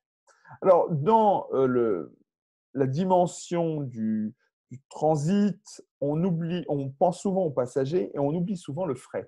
Or, il ne faut pas oublier le fret parce que, et encore plus en ces temps de crise de coronavirus, d'acheminement nécessaire des vaccins, etc., le Dubai International Airport, il a ouvert un terminal fret baptisé Cargo Mega Terminal en 2008, avec ni plus ni moins l'objectif de dépasser le leader qui est Hong Kong. Et en 2017, Dubai International Airport est déjà devenu le 4e aéroport de fret au monde. Alors, c'est sans même d'ailleurs prendre en compte le fret qui est réalisé à Al Maktoum. Hein. Voilà. Donc, qui traite, lui, à peu près 1 million de tonnes. Et donc, vous voyez que ça, c'est très, très important, le fret aérien. Hein. Il ne faut pas l'oublier. Hein, parce qu'on l'oublie souvent. Alors, ça me permet d'aller, cet lien entre l'aérien et les marchandises, de passer à ce qui est pour Dubaï quelque chose de fondamental. Et alors, Dubaï, historiquement, c'est une station-service pour les tankers. Il y a 15 km de quai, on ravitaille véritablement les tankers qui passent par là. Mais il dispose également du gigantesque port à conteneurs de Jebel Ali, hein, qui est idéalement situé lui aussi entre Europe, Afrique et Asie. Hein. C'est un hub commercial, une plateforme logistique multimodale, autrement dit, dont la fonction est la réexportation des produits importés vers le Golfe, et en particulier quand il y a des sanctions en Iran, les produits qui sont destinés à l'Iran deviennent dubaïotes et sont dirigés vers Bandar Abbas de l'autre côté du Golfe ou d'autres ports, voire clandestins, contrôlés par les gardiens de la révolution iranienne pour alimenter l'Iran, qui s'alimente d'ailleurs, le marché noir vers l'Iran vient aussi de Turquie, mais bon, réexportation aussi vers la Corne de l'Afrique, vers y compris l'Asie centrale enclavée. Donc vous avez quelque chose d'important. Et alors, ce port de Jebel Ali, il est aussi menacé par le développement éventuel d'autres ports dans la région. Si par exemple, et notamment je pense aux ports romanais qui sont ouverts sur l'océan Indien, auxquels s'intéressent par exemple des Chinois, je pense à une ville qui est, on va dire, au milieu d'Oman, qui est Dourm. À Dourm, si par exemple les Chinois voulaient investir largement et développer le port de Dourm, ils pourraient devenir un concurrent pour Jebel Ali. Hein. Voilà. Mais aujourd'hui, c'est une force importante. Et à quel point c'est une force? C'est le 9e port de conteneurs mondial et le premier, on va dire, hors de Chine et du monde chinois, c'est-à-dire Singapour, Chine, Singapour et hors Corée du Sud, donc de loin le premier au Moyen-Orient. Et faut pas, quand on pense au port de Jebel Ali, il faut savoir que l'opérateur qui contrôle le port de Jebel Ali, c'est aussi étendu qui est DP World, le gestionnaire de Jebel Ali, il a aussi pris le contrôle de nombreux terminaux conteneurs, vous les voyez en rouge, voire non conteneurs, ils sont en jaune, dans le monde. Hein. Les verts, c'est les nouveaux. Hein. New Development and Major Expansions. Voilà, c'est les nouveaux. Bon, donc vous voyez, ça se trouve sans cesse en expansion, et les points verts vous le montrent. Aujourd'hui, c'est près de 80 ports dans 40 pays, hein, et donc c'est des choses qui sont importantes et qui projettent le soft power véritablement sur le monde entier. Hein, cette dimension-là. Il faut vraiment, c'est une stratégie aussi affirmée, une stratégie pensée pour avoir une influence. C'est l'idée qu'Abu Dhabi a besoin de profondeur stratégique. Abu Dhabi, hein, il est près de l'Arabie Saoudite, il est face à l'Iran, il a besoin aussi de retrouver de la profondeur stratégique. Et nous le verrons aussi avec des ports militaires qui vont être voilà, mis en place. Alors, là, il y a un petit problème. Bon, ce n'est pas grave, c'était une carte. Je vais passer à la suivante.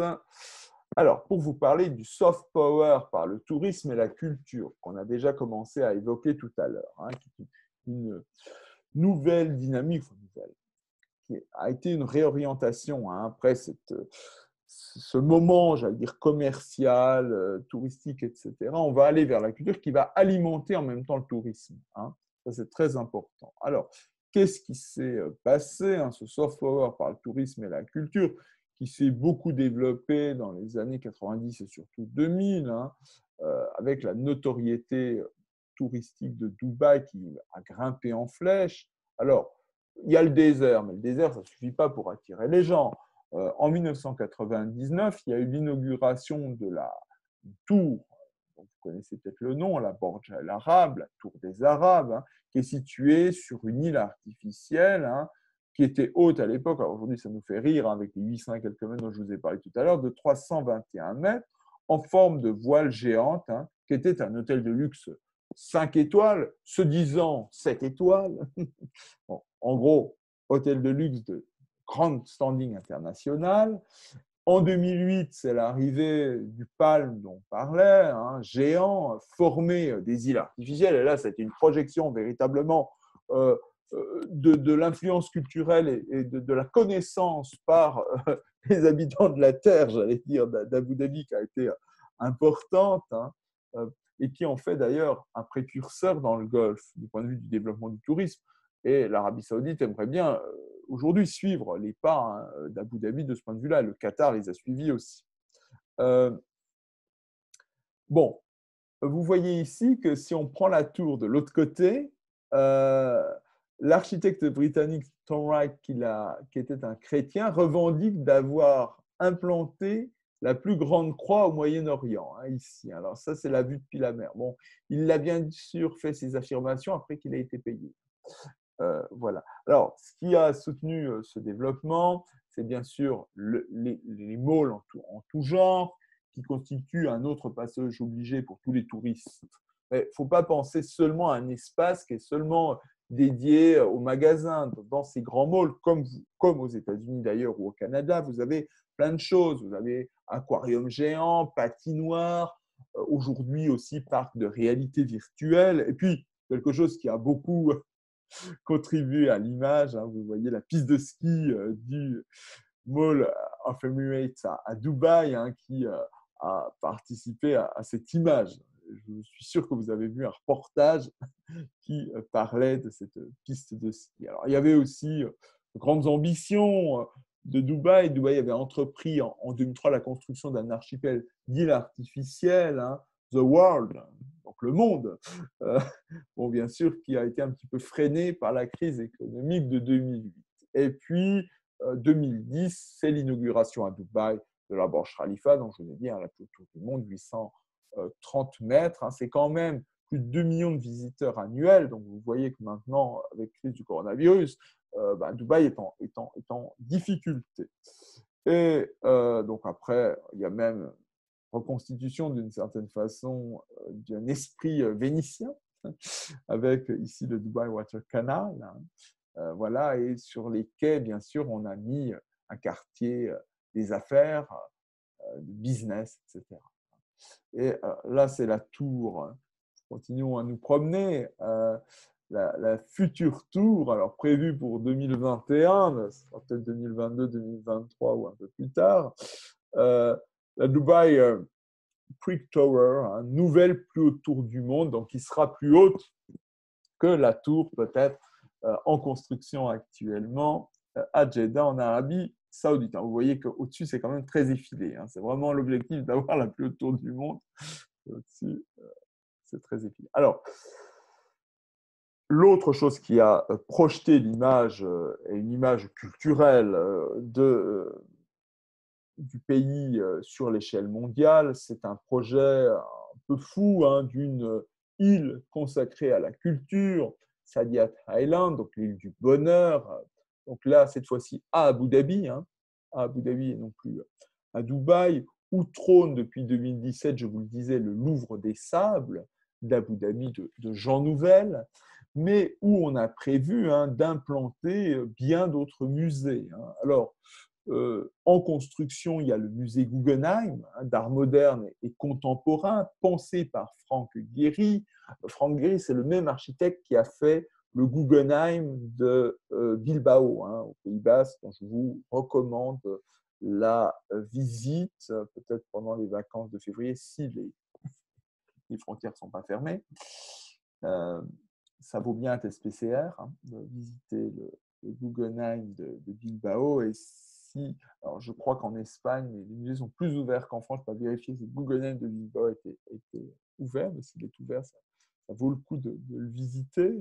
Alors ici, bien sûr, la demande, c'était qu'il soit plus grand que les autres musées de la Fondation Guggenheim existantes, plus grand que celui de New York, plus grand que celui de Bilbao, plus grand que celui de Venise.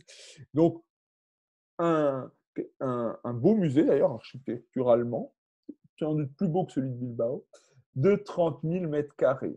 Et je vous rappelle, je fais une petite parenthèse, Bilbao, qui était une ville portuaire, plutôt marquée vers l'industrie, a réussi sa reconversion vers le tourisme. Et on parle d'ailleurs d'effet Bilbao pour le tourisme. Voilà, ça c'était une petite parenthèse. Je passe au musée suivant. En projet aussi sur cette île du bonheur, le musée national Sheikh Zayed à Abu Dhabi, d'un autre architecte très célèbre qui est Norman Foster, dédié donc au père de la nation qui a dirigé la fédération de 1971 à sa mort en 2004, qui a été fait en partenariat avec le British Museum, qui est partenaire du projet. Un musée dont j'espère qu'il se réalisera, je l'aime beaucoup architecturalement, c'est la Cité des Arts, Performing Art and Conference Center, dessiné par la regrettée Zaha Hadid. Zaha Hadid, elle a fait une des tours de Marseille, des tours qui est à la Joliette, la deuxième étant de Jean Nouvel. Autre musée, autre beau musée en projet aussi, le musée maritime d'Abu Dhabi, de l'architecte japonais Tadao Ando. Alors, tout ça, bien sûr, sera précédé, ça c'est en gros, c'est 2020, la décennie 2020, ouverture progressive de ces musées, arrivée des touristes massivement pour visiter ces musées, dans l'élan de l'exposition universelle de Dubaï et des retombées qui pourraient être celles-là. Avec un thème, je ne vous ai pas encore parlé du thème de l'exposition universelle de Dubaï, qui sera Connecting Minds, Creating the Future. Donc, connecter les esprits, créer l'avenir, créer le futur, avec 3 sous-thèmes pour les pavillons: durabilité, mobilité, opportunité. Mobilité, les Français, ils adorent. Parce que nous sommes des experts au niveau mondial pour vendre des tramways, etc. Donc, il est à parier que nous allons largement y participer.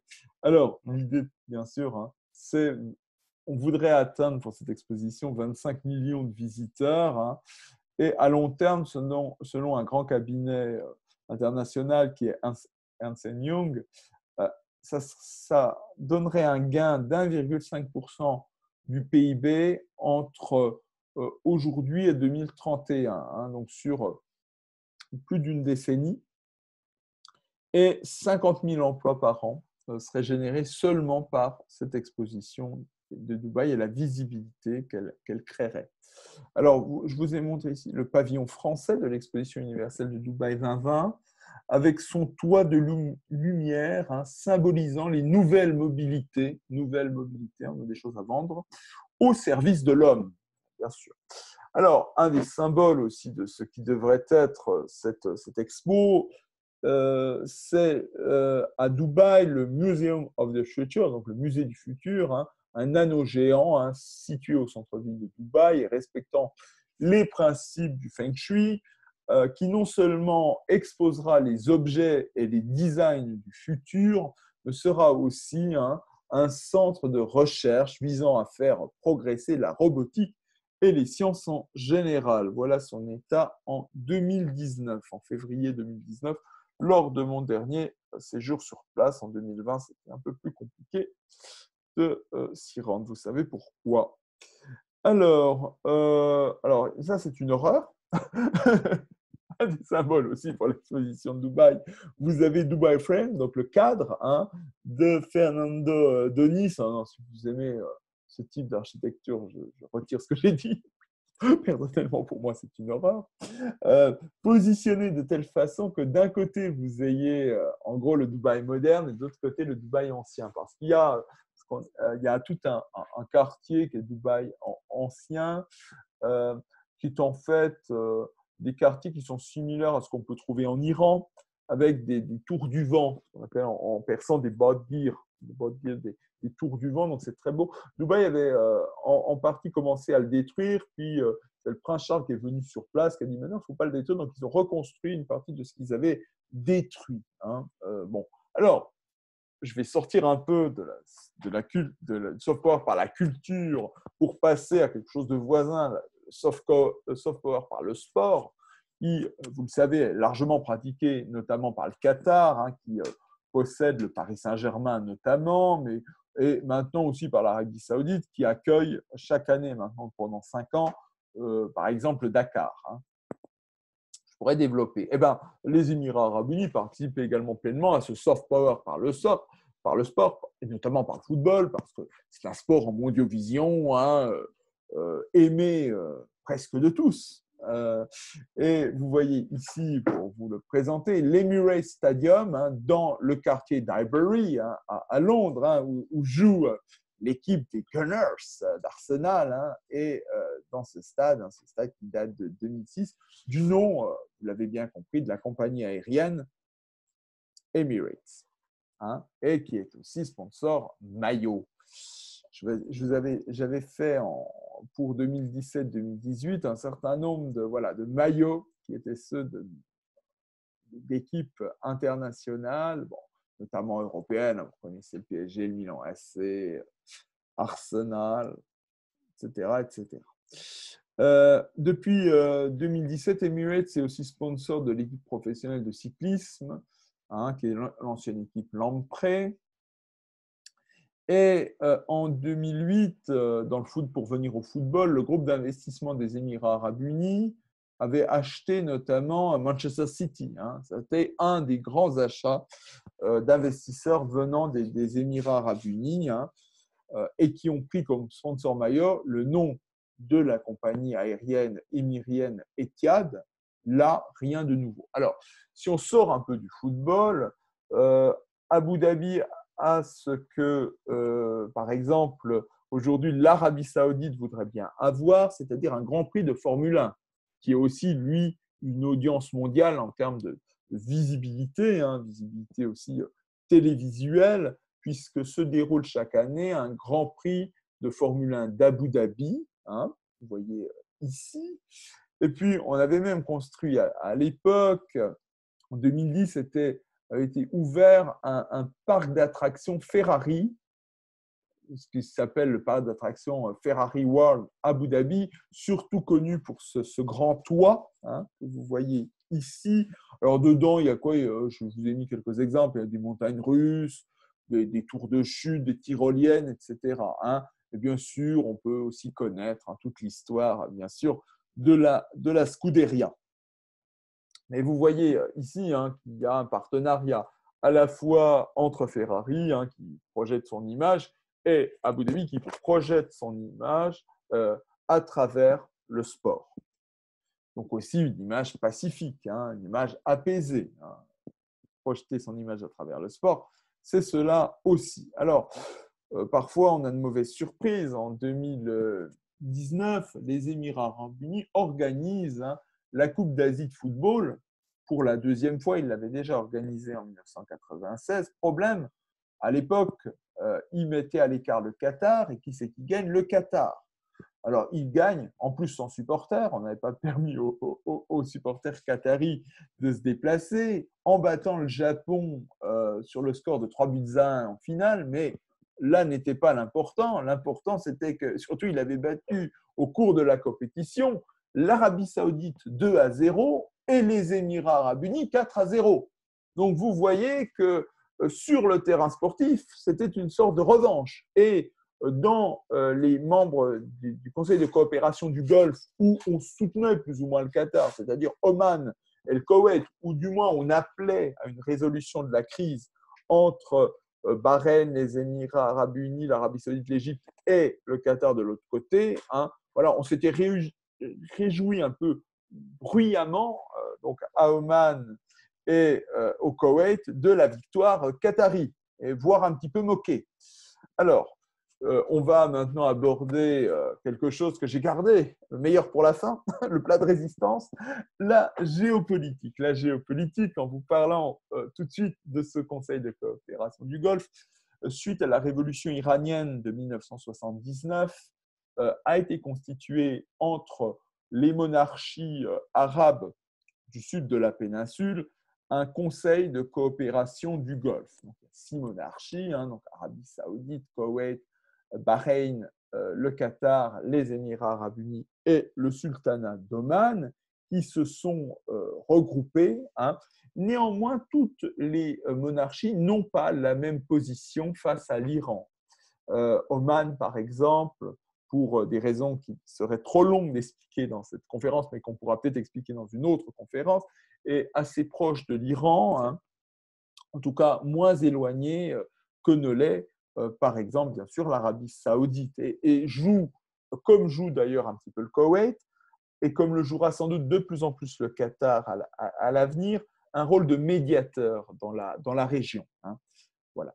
Alors, je vais vous montrer cela également pour vous dire que les Émirats arabes unis, vous retrouvez MBS et MBZ, donc les princes héritiers d'Arabie saoudite et d'Abu Dhabi. Ici, alors, ils sont alliés au Yémen, ils ont une hostilité à l'Iran qu'ils partagent, et souvent, derrière les actions menées par l'Arabie saoudite, on retrouve un peu la main du mentor MBZ qui dicte peut-être pas, mais qui influence MBS, le jeune et fougueux MBS, pour mener un certain nombre d'actions. Avec, comme toujours, quand on tente des choses, des réussites, mais aussi des échecs. Alors, ce qui a posé un gros problème aux Émirats arabes unis, c'est les printemps arabes de 2011, dans des régimes qui sont plutôt des régimes autoritaires. Qu'est-ce que c'est cette société civile qu'ils veulent prendre le pouvoir et d'une certaine façon, s'émanciper? Et en plus, quand on donne le pouvoir de vote à cette société civile, elle vote pour, par exemple, les frères musulmans, donc l'islam politique, que détestent les Émirats arabes unis et dont je vous ai dit qu'ils étaient soutenus par le Qatar et par la Turquie. Alors, ils ont réussi en 2011 à éviter la contagion dans un pays qui est Bahreïn, avec l'Arabie saoudite. Là, vous voyez Bahreïn ici, et il y a une chaussée depuis l'Arabie saoudite, il y a une espèce de pont qui s'appelle la chaussée du roi Fahd, et qui permet de relier l'Arabie saoudite à Bahreïn et un certain nombre de blindés en 2011. Alors, je vais vous présenter un petit peu Bahreïn parce que vous ne connaissez sans doute pas Bahreïn. Bahreïn, en fait, c'est une petite monarchie, c'est un micro-État, hein, 760 km², 1,3 million d'habitants. Et ce qui est très important de comprendre, c'est que dans ce pays, 60 à 70% de la population est chiite, mais la famille régnante, hein, qui sont les khalifas, les al-khalifas, est sunnite, hein, et depuis le XVIIIe siècle, hein, quand ils ont chassé les Perses. Alors, en 2011, les gens se réunissent sur la place de la Perle, à Manama, la capitale. Alors, pas pour se révolter totalement contre la famille régnante. Ils ne demandaient pas le départ de la famille régnante. Ils n'avaient pas envie de se faire massacrer, hein, les chiites. Ils voulaient simplement plus de respect, hein, plus de respect des chiites. D'ailleurs, il y avait eu en Arabie Saoudite aussi un même mouvement, hein, des chiites saoudiens qui demandaient un peu plus de respect. Ils ne voulaient pas aller se confronter à la famille royale. Ils ont été réprimés de la même façon. Plus de respect, plus de démocratie. Bon, l'Arabie Saoudite, voyant le danger, hein, a vite réduit cela avec l'aide des Émirats arabes unis et a envoyé ses chars pour réduire cela. Donc, d'une certaine façon, là, ils ont gagné. Alors après, les Émirats arabes unis voyaient quoi? Ben, ils voyaient en Égypte. En Égypte, berceau des frères musulmans, M.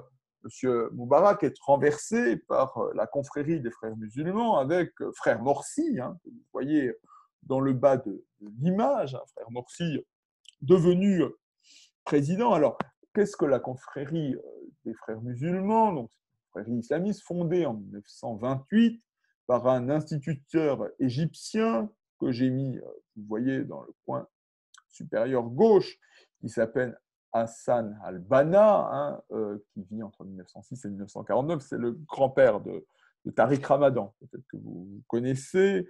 Alors, qu'est-ce que prône la confrérie? Elle prône le retour à la forme originelle de l'islam et le rejet de l'occidentalisation des pays arabes. Dans les années 50-60, la confrérie se radicalise d'une certaine façon sous l'influence d'un idéologue égyptien que vous voyez dans le coin supérieur droit de l'image, qui s'appelle Saïd Hopt, qui est hostile au régime de Nasser, qu'il fera d'ailleurs pendre. Alors, dans la foulée du printemps arabe de 2011, hein, donc vous avez l'arrivée au pouvoir, hein, du président Morsi, émergence, hein, des frères musulmans. Et ben, qu'est-ce que vont faire les Émirats arabes unis? C'est bien sûr faire tout ce qu'ils peuvent pour remettre un militaire au pouvoir. Hein, et remettre ce militaire au pouvoir, c'est bien sûr soutenir en 2013 en Égypte le coup d'État du maréchal al-Sisi, hein, Abdel Fattah al-Sisi, contre le président frère musulman Mohamed Morsi.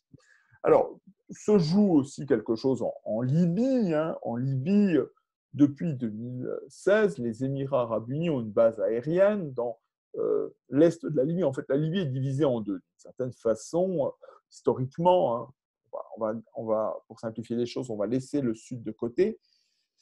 Une partie à l'est, qui est la Cyrénaïque, plutôt d'influence égyptienne, on va dire, et de l'autre côté, la Tripolitaine, qui est plutôt proche, hein, de la Tunisie.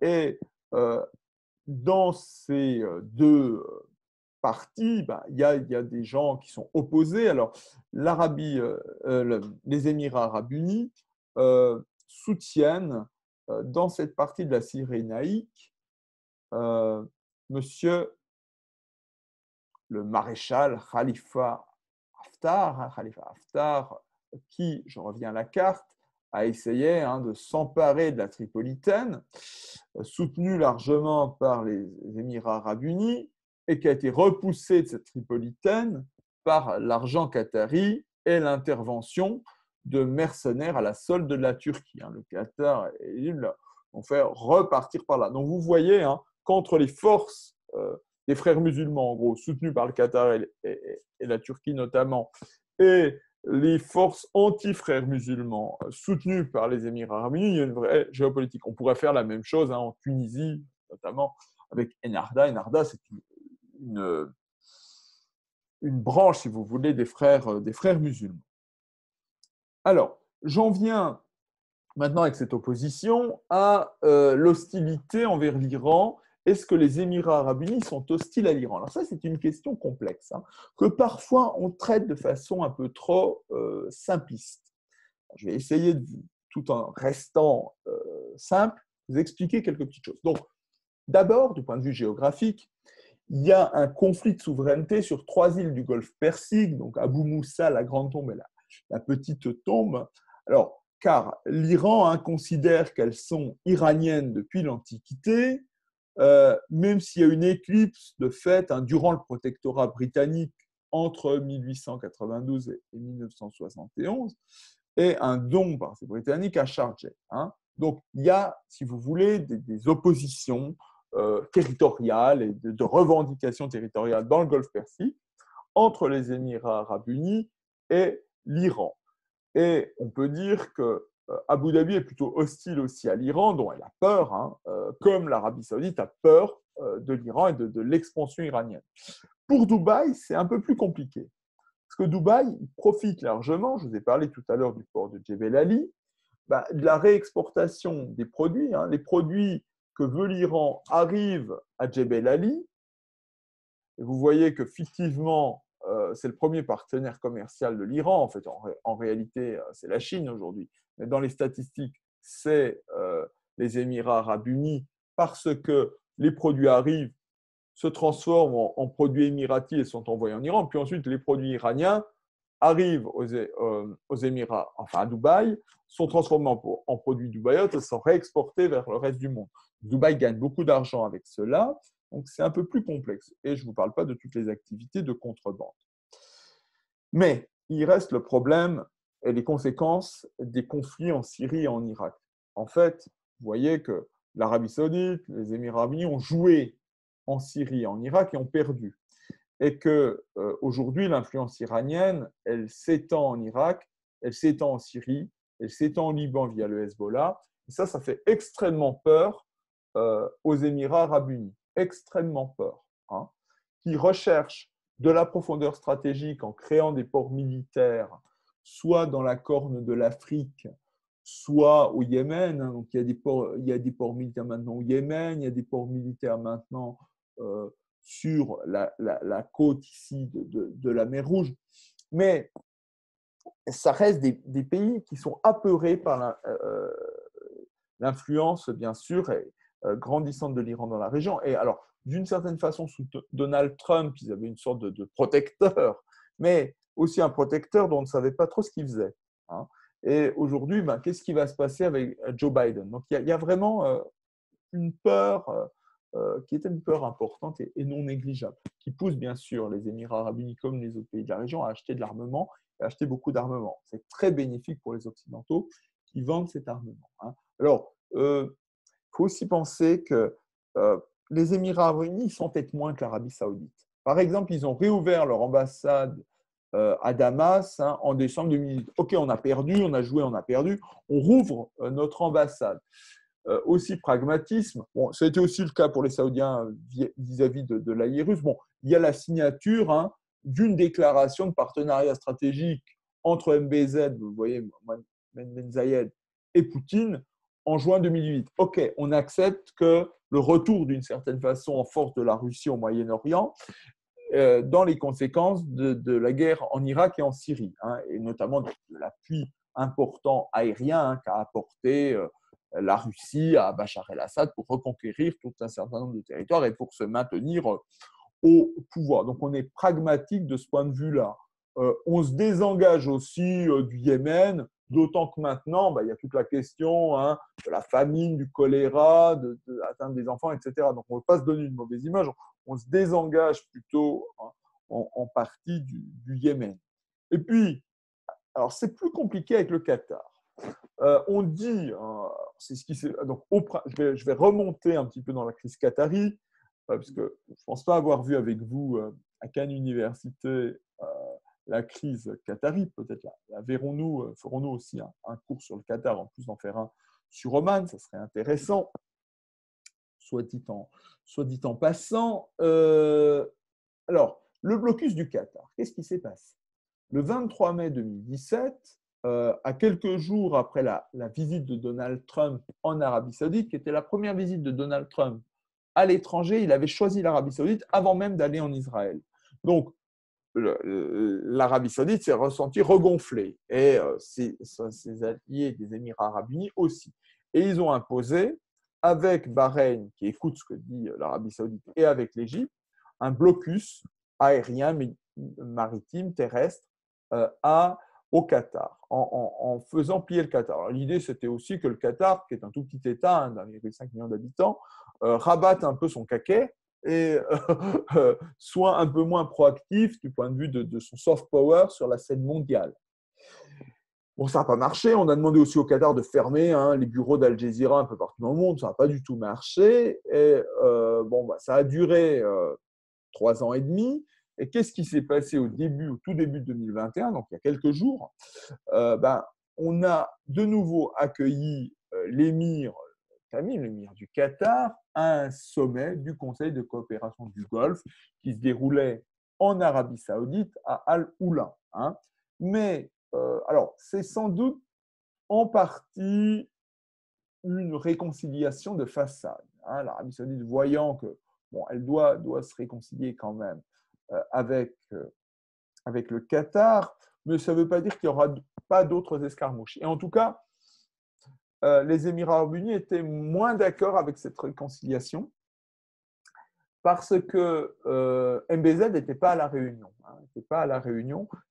D'ailleurs, c'est un rapprochement qui a été orchestré par le Koweït et orchestré bien sûr par Jared Kushner, par les États-Unis, gendre de Donald Trump, pour refaire une alliance au Moyen-Orient, refaire une alliance aussi contre l'Iran, parce que l'Iran avait perdu beaucoup d'argent.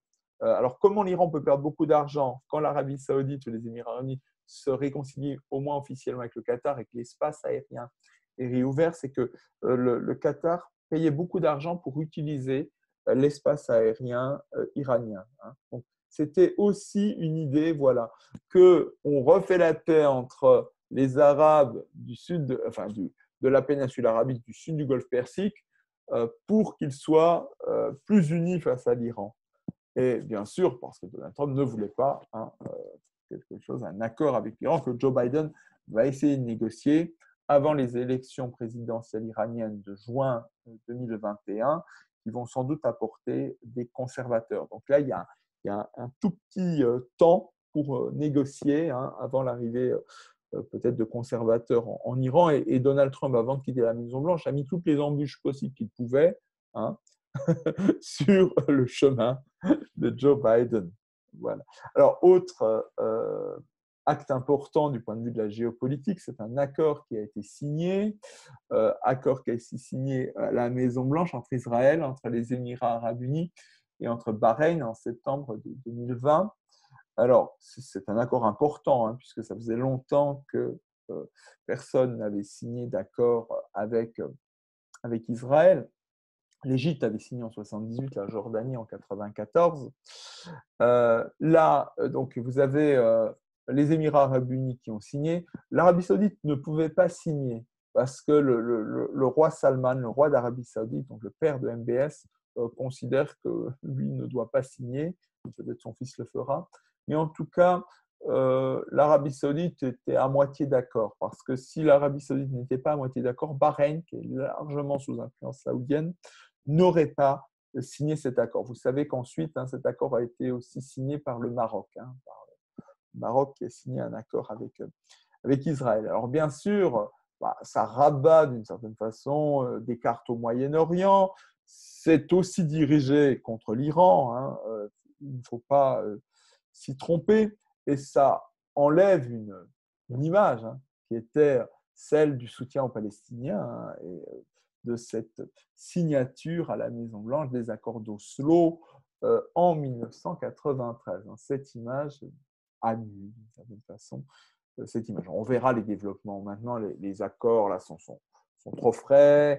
L'administration américaine a changé. On verra ce que ça donne. Alors, à la suite de cet accord avec Israël, la suite de la visite du pape, je vous l'ai dit, aux Émirats arabes unis, les Émirats arabes unis, une sorte soft power, d'essayer de redorer aussi leur blason vis-à-vis des Occidentaux, ont décidé d'ici 2022 l'inauguration d'un complexe multiconfessionnel rassemblant donc une mosquée, une église et une synagogue qui va voir le jour à Abu Dhabi. Hein. Si vous voyez sur cette image de synthèse, vous voyez ici le Louvre d'Abu Dhabi au loin et le Guggenheim ici.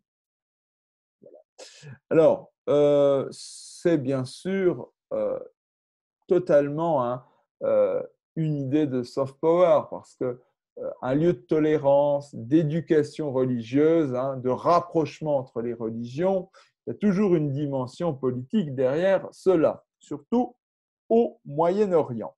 Alors aujourd'hui, hein, je vous l'ai mis ici, hein, l'Amérique de Trump n'était pas déjà un allié super fiable. Qu'est-ce qui va se passer avec l'Amérique de Biden hein? Est-ce que ce que veut aussi les Émirats arabes unis, c'est une sorte de sécurité durable. Est-ce qu'elle va avoir lieu? Qu'est-ce qui va se passer?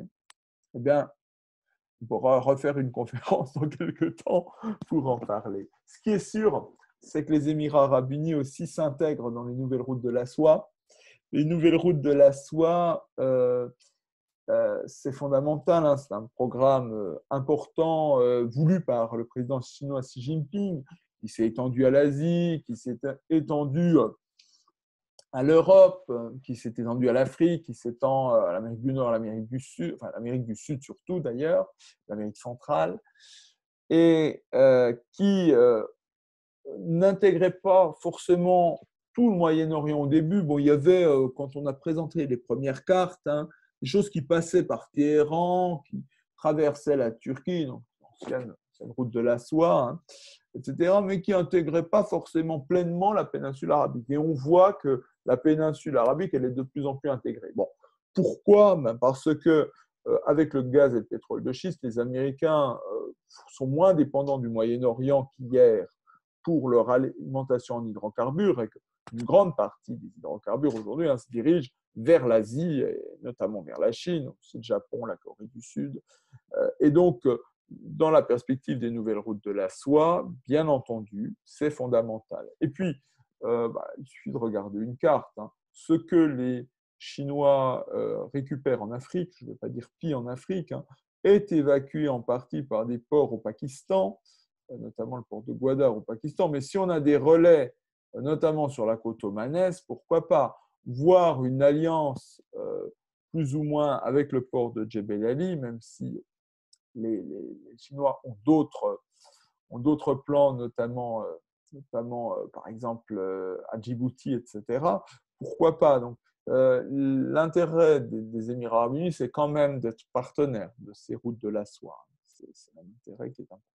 Alors, je voudrais vous parler d'une relation quand même ancienne et forte avec la France pour terminer cette conférence.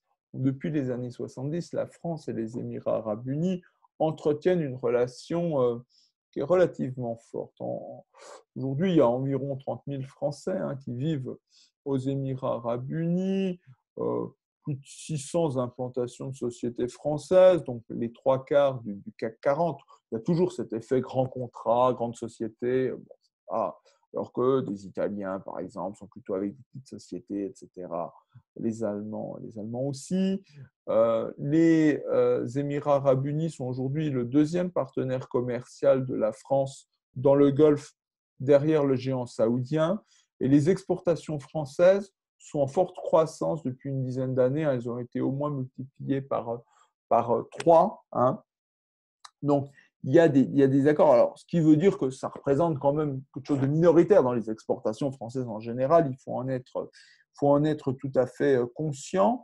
Et les Émirats arabes unis sont aussi le deuxième investisseur des pays du Conseil de coopération du Golfe en France, derrière le Qatar, mais devant aujourd'hui l'Arabie saoudite. Hein. Bon, et puis en 2010, ça fait d'ailleurs fait grincer quelques dents, les Émirats arabes unis sont devenus membres observateurs de l'Organisation internationale de la francophonie.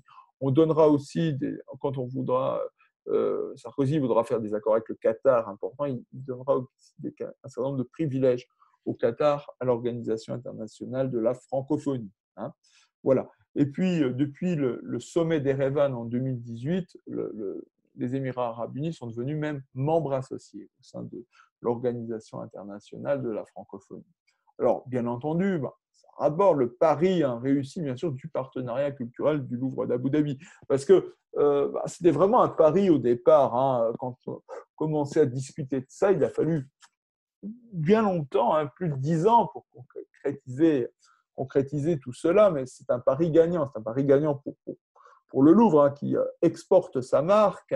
Il y a eu la Sorbonne avant qui a également exporté sa marque. Donc, pour la France, c'est un départ, un modèle vers lequel on peut exporter d'autres choses. Et maintenant, d'autres musées français s'exportent et exportent dans le monde leur label, leur marque, et touchent des royalties et accompagnent ensuite ces institutions culturelles en formant le personnel, en proposant des expositions, en proposant du savoir-faire. Donc, une sorte de transfert de l'ingénierie culturelle, mais bénéfique pour chacun. Et bien sûr, je l'ai dit tout à l'heure, les gens qui viennent visiter les musées, le Louvre d'Abu Dhabi, voudront sans doute ensuite aller voir le vrai Louvre à Paris à apporter tout cela. Bon, ça sera une fois que les relations internationales, notamment les relations aériennes, seront un peu plus fluides. Et puis, dans cette peur, qui sont la peur des États de péninsule arabique vis-à-vis de l'Iran et vis-à-vis d'autres choses, véritablement, il y a la signature d'un accord de défense entre la France et les Émirats arabes unis en 1995, où la France s'engage à assurer la défense des Émirats arabes unis. En 2009, cet accord a été renforcé avec l'installation permanente de forces militaires françaises, avec les 3 composantes, à la fois sur la base aérienne émirati d'Al-Dafra, qui accueille, vous voyez, un certain nombre d'avions Rafale, sur la base navale du port de Mina Zayed, qui peut accueillir tous les bâtiments de la marine française, y compris le porte-avions Charles de Gaulle, et sur la base terrestre dite quartier Brunet de Sérigné, au sein de la Zayed Military City qui accueille le 5e régiment de cuirassés, donc des chars. Voilà. Alors, quand on parle de militaire, bien sûr, on doit dire que, vous le voyez, les Émirats arabes unis sont le 6e acheteur au monde d'armement français. C'est considérable, bien entendu. Alors après, est-ce qu'on utilise ces armes au Yémen ou pas? Ça, c'est une autre question, mais bon, il faut vendre des armes aussi pour les emplois et pour le complexe militaire, le complexe de défense, et maintenir à niveau le complexe militaro-industriel français. Parce que ça demande de plus en plus d'investissement. Alors, j'espère que cette conférence sur les Émirats arabes unis qui touche maintenant à sa fin vous aura plu. Vous pouvez me faire vos remarques, me témoigner vos encouragements à cette adresse email. J'espère aussi qu'on aura peut-être un jour l'occasion de faire un voyage, pourquoi pas, aux Émirats arabes unis, donc voir Dubaï, voir Abu Dhabi, voir éventuellement le Sultanat d'Oman ensemble. Bon, ça sera peut-être à la fin de l'année 2021, après que la crise du coronavirus soit passée. Et j'espère que vous êtes tous en bonne forme et qu'on se retrouvera très vite en présentiel à Cannes Université. Bon, en attendant, on continuera bien sûr nos échanges par caméra interposée avec ce mode du distanciel qui est une chose qui a été mise en place et qui nous permet de maintenir le lien. Il me reste à remercier toutes les équipes de Cannes Université qui nous permettent justement de maintenir ce lien ensemble. Je vous dis à très très bientôt. Tenez-vous bien.